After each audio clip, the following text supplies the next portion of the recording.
Well, welcome back to the channel with Reverend Dr. J.W. Morrison, theologist, Gosford, Central Coast, New South Wales, Australia. Thank you for coming on and giving your time to what I have to say about evil, dark and light, and personality disorders and everything that comes after us these days. Last lesson we learnt that you can level the fortress of the narcissist and destroy the trust that they have in the way in which they're living. You can turn a narcissist in on himself or herself. The wise conquer the city of the narcissist, the strong city of the fool, and level the fortress in which they trust. You can level a narcissist with the wisdom that you have about it. You can see them coming, you can see them manifesting. I've watched several narcissistic psychological collapses over the duration in which it's taken for it to finally culminate in people. But the next passage is, watch your tongue and keep your mouth shut, and you will stay out of trouble. One of the number one things a narcissist wants to do is gather information about you. The more information they can get, the more they can mirror you, the more they can infiltrate into who you are and what you believe. They'll mirror you, they'll replicate you, and they'll get you to go deeper into your commitment with them. And the more you say for instance, you come into a new relationship and the family members around and you're telling them all about your emotional incestual situation. I can almost promise you, guess what? Emotional incest will manifest in that group if there's personality disorders. They will use what you say that's negatively happened to you, the trouble that you've had, right? And they'll reoccur it by the knowledge they gain from what you say about what's happened to you, about the trouble you've had. If you want to stay out of trouble, you keep your mouth shut. You watch what you say. You'll see this in the workplace, you'll see this in your relationships, new relationships. As they start to disintegrate, what do the people use against you? The information that they have from inside you about the troubles that you've had, and they work on your weak spots. They work where it's abrasive for you. They become mockers, proud and haughty, and they act with boundless arrogance. There's no boundary to their arrogance and their haughtiness and pride and mockery. The people that you thought you were going to be able to build a relationship with in some cases, use what you have said about the troubles that you've had to mock you, to overtake you with pride that's manipulate and control you, to become haughty, that could be making fun of you, sarcasm and antagonism, and they act with no boundaries at all, just complete arrogance to how you feel. They get you psychologically into trouble. They wear you down psychologically. They devalue you. Does that ring a bell? Devalue, the devalue stage. The narcissist love bombs, devalues, and then discards or causes a reverse discard, whatever's convenient for them.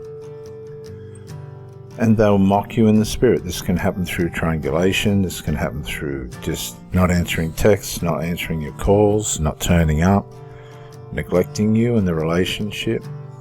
And they'll lie and they'll think it's all a joke. You know how you see some people and they've just always got this grin and this smile? No.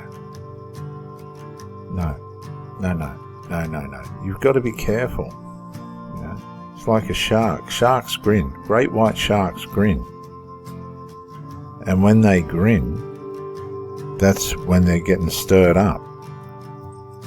Now, I don't know if there's any relationship to that with humans, but when somebody's mocking you, and they're just being proud, standing over you, and they're just jeering and making fun of you, if they're standing there with a smile, with a grin, while all this is happening, you are dealing with someone with some serious personality disorders. They got no boundaries. First sign of narcissism, no boundaries. Can't have boundaries because that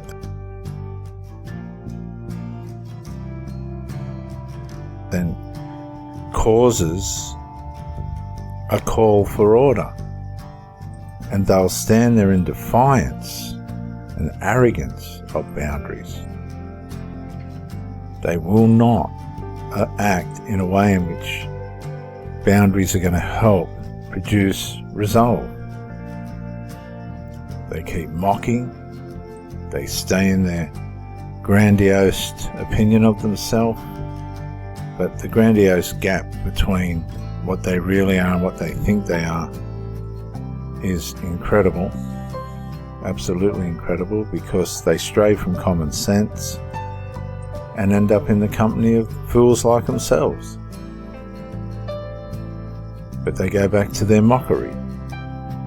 They mock their relationships, they talk about their partners behind their backs, they lie, cheat, steal from them, let them down, leave them alone, all alone, take their energy and psychological strength and use it as waste. They think of themselves more highly than what they really are, and when you get down to the bottom of it, it's just, you're not what you think you are. And they think it's all just a big joke. This is how these personality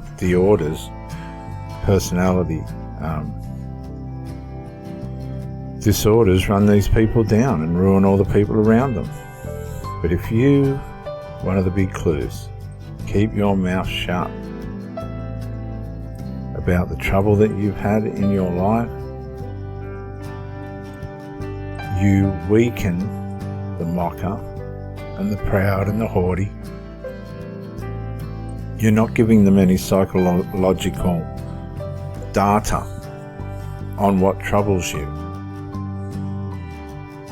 And therefore they can act however they like. They are not going to penetrate places that they don't know anything about. I know this by experience.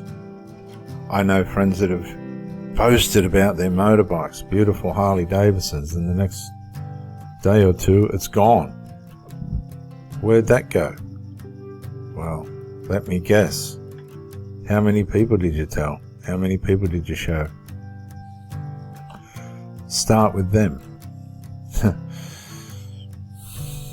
Watch your tongue and keep your mouth shut. Keep your private business close to your chest with strangers and people that you meet, and you'll stay out of trouble.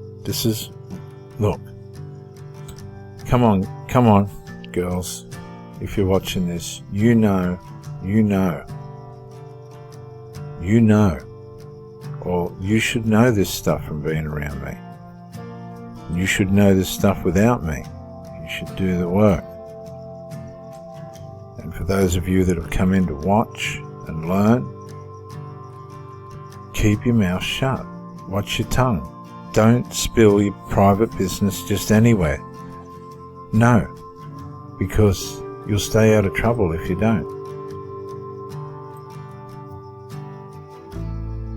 Most of the trouble that we have comes from the people that are closest to us. And they'll mock you behind your back. They'll think they're wonderful for doing it, and they'll get this sensation that'll lead them into doing it again and again and again.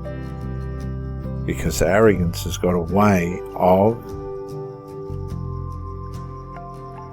making a person stray from common sense. And ultimately they end up in the company of the dead. And that's not where you want to end up, because of somebody else's boundless arrogance, somebody else's lack of boundaries within their psychological formation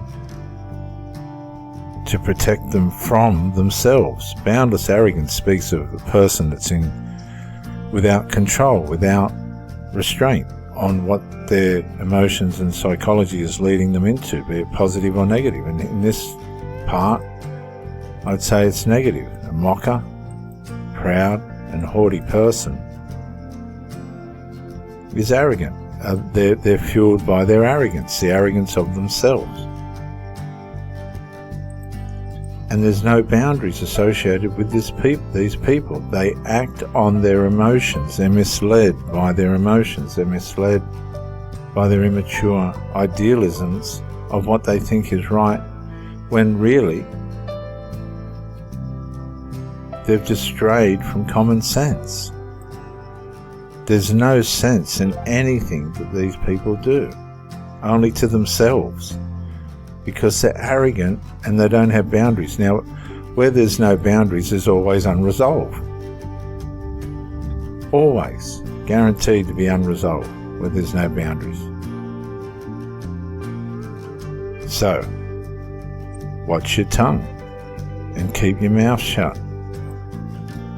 and you will stay out of trouble. I'm Reverend Dr. J.W. Morrison, theologist, Central Coast, New South Wales, Australia. Thank you for joining me, and bye for now.